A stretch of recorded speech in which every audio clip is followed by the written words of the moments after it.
행주나루가 그만큼 중요한 곳이고, 평양에서 서울을 지나서 남쪽으로 가는 군대는 반드시 행주나루로 오게 됩니다. 황해도에서도 철수하고 27일에 벽제관 전투에서 추격해오는 명군을 격파하고 한숨을 돌리지만 전선을 회복할 수는 없었죠.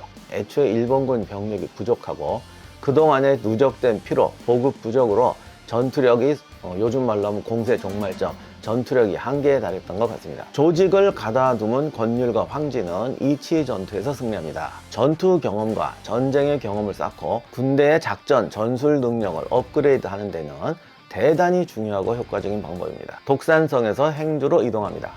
성도 성 같지 않고 적의 턱 밑인 행주산성에 들어간다는 건 좀 이상하지 않느냐. 이런 거물들이 동시에 참여했던 전투가 아마 다시는 없을 겁니다. 이제 행주 전투의 현장으로 가보겠습니다.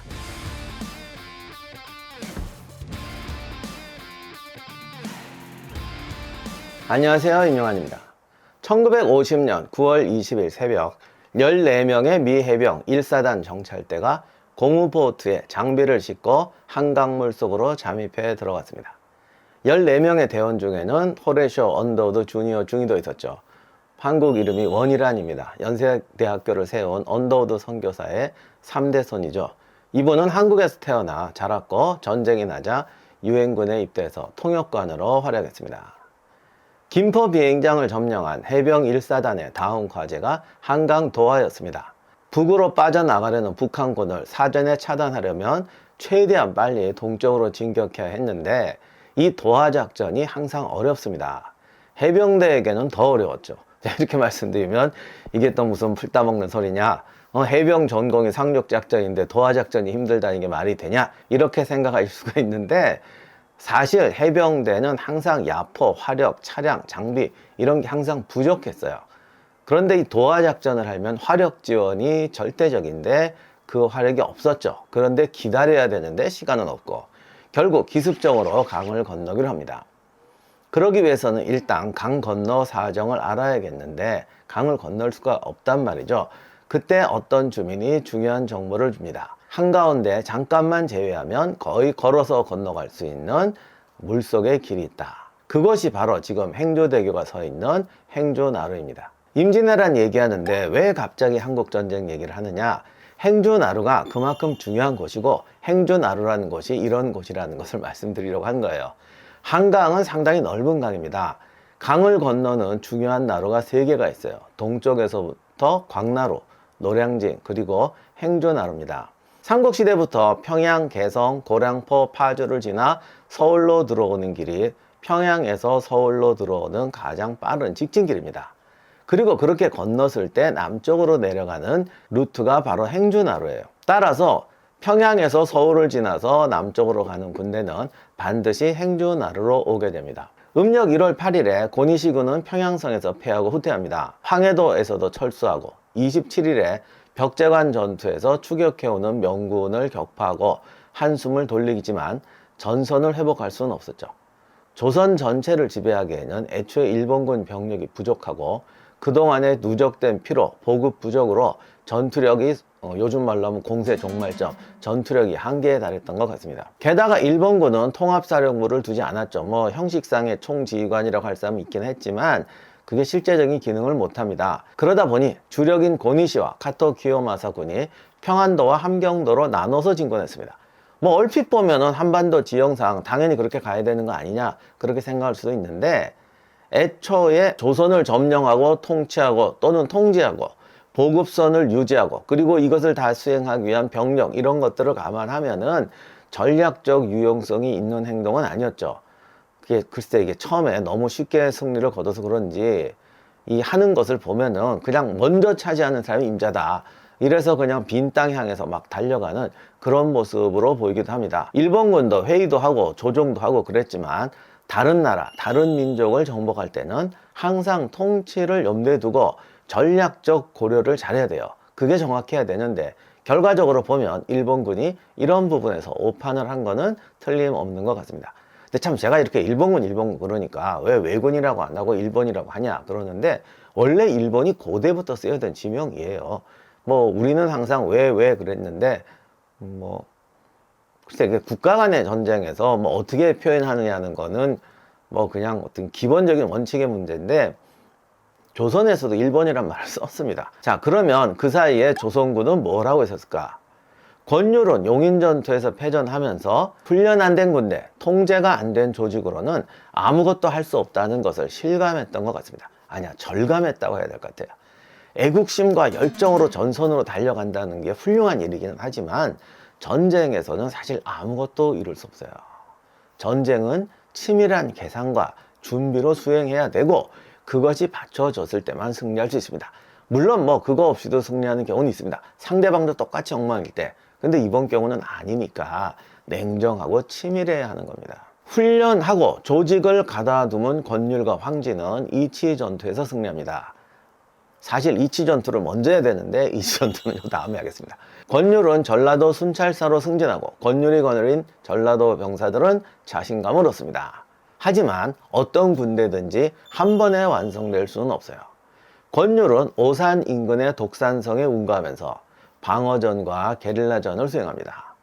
독산성 전투는 임진왜란사에서 크게 주목을 받지는 못하고 뭐 솔직히 아는 사람들만 아는데, 하지만 독산성 방어전 같은 형식이 전투 경험과 전쟁의 경험을 쌓고 군대의 작전, 전술 능력을 업그레이드 하는 데는 대단히 중요하고 효과적인 방법입니다. 군대라는 게 방어는 돼도 공격은 안 되는 군대가 있고 게릴라전은 해도 정교전은 안 되는 군대가 있습니다. 이 과정은 훈련만 가지고 되는 게 아니고 단계 실전 경험, 또 이게 실전이라는 게 반드시 전투만을 의미하는 건 아니에요. 대치하고 뭐 산성에서 운거하고 어쨌든 전쟁터에서 살아가면서 숙성되어야 합니다. 그렇게 독산성에서 군대를 키우던 권율은 독산성에서 행주로 이동합니다. 이 이동에 대해서 왜 이동했냐? 여기에 대해서 왜군이 서울에 직결하게 되니까, 그리고 이들이 남쪽으로 후퇴할 거면 분명히 독산성을 지나가야 돼요. 수원, 오산으로 지나가야 되니까. 그러면 왜군 전체가 독산소로 몰려들어오게 돼서 독산성에 대한 압박이 거세진다. 그러니까 피하자. 뭐 이랬다는 해석도 있고. 근데 그렇게 피하려면 멀리 피해야지. 뭐 성도 성 같지 않고 적의 턱 밑인 행주산성에 들어간다는 건 좀 이상하지 않느냐, 뭐 이렇게 보던 견해도 있어요. 적의 턱 밑인 행주로 들어갔다는 것도 이상하죠. 권율은 그동안 군의 전투력도 올라갔고 명군의 공세로 서울의 왜군이 후퇴에 급급할 것이라고 생각해서 적의 주 남하로에서 슬쩍 비껴나서 행주로 갔던 것이 아닌가 생각합니다. 일단 행주로 들어가면은 남은 잔병을 소탕하기도 쉽고 적군이 후퇴할 때 측면을 노릴 수도 있고, 무엇보다도 서울을 빠르게 회복할 수가 있죠. 이 꼭 적의 군대를 죽이는 것만이 중요한 게 아니고 중요한 거점을 빨리 차지하는 것도 중요합니다. 물론 또 이것도 또 다르게 나쁘게 해석할 수도 있어요. 좌우간 이 결정에 대해서 유성룡은 나중에 맹렬하게 비난을 해요. 근데 그 문제는 이 편의 마지막 끝에 검토해 보도록 하겠습니다. 자, 이상으로 서론을 끝내고 이제 행주 전투의 현장으로 가보겠습니다. 행주는 원나라 순제의 황후가 되었던 기황후의 고향입니다. 나루터 옆에 127고지인 덕양산이 서 있는데요. 이곳에 행주산성이 있습니다. 미 해병대가 한강 투하를 시도할 때도 이 고지가 이렇게 무슨 정말 목안에도 가시 같은 곳이었어요. 정말 꺼름칙해 했다고 합니다. 거기가 나루를 제압할 수가 있거든요. 행주산성은 고대 토성이 있었는데 지금도 그 흔적이 남아있긴 합니다. 토성이 어느 정도 그 진지의 기본 형태를 잡아주기는 하는데, 사실 권율 부대가 왔을 때는 뭐 제대로 된 성벽시설도 없었습니다. 권율은 일본군이 급히 후퇴할 것이라고 생각했기 때문에 이곳에서 전투를 벌이는 생각은 없었어요. 조방장 조경이 군대가 주둔할 때는 무조건 진지공사를 해야 된다. 뭐 그렇잖아. 군대는 하루를 자도 참호를 파야 한다. 그런데 권율이 이제 거부합니다. 병사들을 좀 쉬게 해줘라. 사실 병사들도 얼마나 고생했으니까 그러겠어요. 그래서 공사를 안 하고 있었는데 마침 권율이 정철을 만나러 요즘 말로 하면 출장을 갑니다. 이 틈에 조경이 진지공사를 강행해 버립니다. 진지공사를 강행한다고 해서 축성을 할 시간은 없었기 때문에 토성 기단 위에 목책을 설치한 게 전부였습니다. 그리고 목책 앞에 참호도 팠던 것 같습니다. 그러나 아무튼 이렇게 목책으로라도 진영을 만들고 1선, 2선 방어선 만들었던 것이 행주산성 전투에서 결정적인 역할을 하게 됩니다. 권율 부대는 병력이 모두 2,300명 정도, 여기에 승병장 처형이 1,000명 정도를 이끌고 가세했습니다. 행주산성 외곽에도 조선군이 여기저기 주둔하게 됐어요. 강 건너편에. 뭐 전체 병력은 1만 정도 되는데 좌우간 행주산성에는 약 3,000명의 병력이 주둔하고 있었습니다. 음력 2월 12일 서울에 있던 일본군이 예상을 깨고 행주산성으로 몰려옵니다. 병력이 무려 3만. 그보다 더 놀라운 것은 이 모였던 병력 중에 왜군의 중요한 거물들이 엄청나게 있었습니다. 고니시 유키나카, 이시다마 스나리, 구로다 나가마사, 호소카와 다다오키, 거기에 총대장인 우키다 히데이에. 아마 임진왜란 때 이런 거물들이 동시에 참여했던 전투가 아마 다시는 없을 겁니다. 나중에 이들이 다 모이는 건 일본에서 도요토미파하고 도쿠가와파가 동군 서군으로 나뉘어서 일대 승부를 벌였던 세키가하라 전투예요. 그래서 제가 농담으로 이 행주산에서 모인 팀들을 맨날 세키가하라 동호회라고 합니다.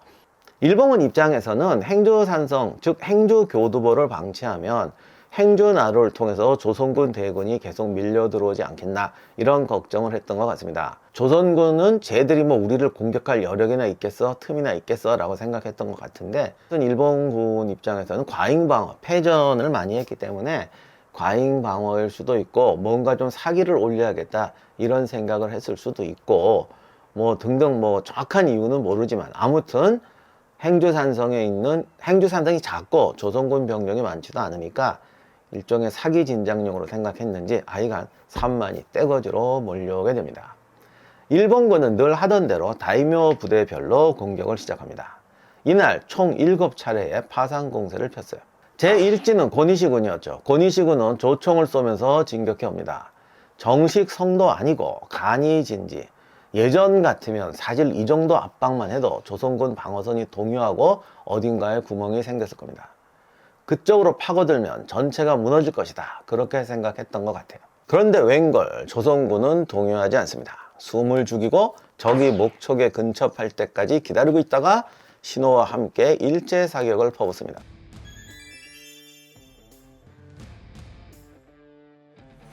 이날 변희중이 만든 화차까지 투입되는데 발칸포를 횡렬로 깔아놓은 뭐 이런 거라고도 볼 수 있는데 바로 화포를 발사해서 문제를 한 번에 부셔버립니다. 조선군 1차 방어선이 우키다의 공세에 무너집니다. 일부 군대가 2차 방어선까지 육박합니다. 불나고 연기 나고 그러면 이게 무너졌구나. 이번에도 조선군이 무너지지 않습니다. 정신력으로 밀어붙이는 거죠. 물러서지 않고 보병을 돌격시킵니다.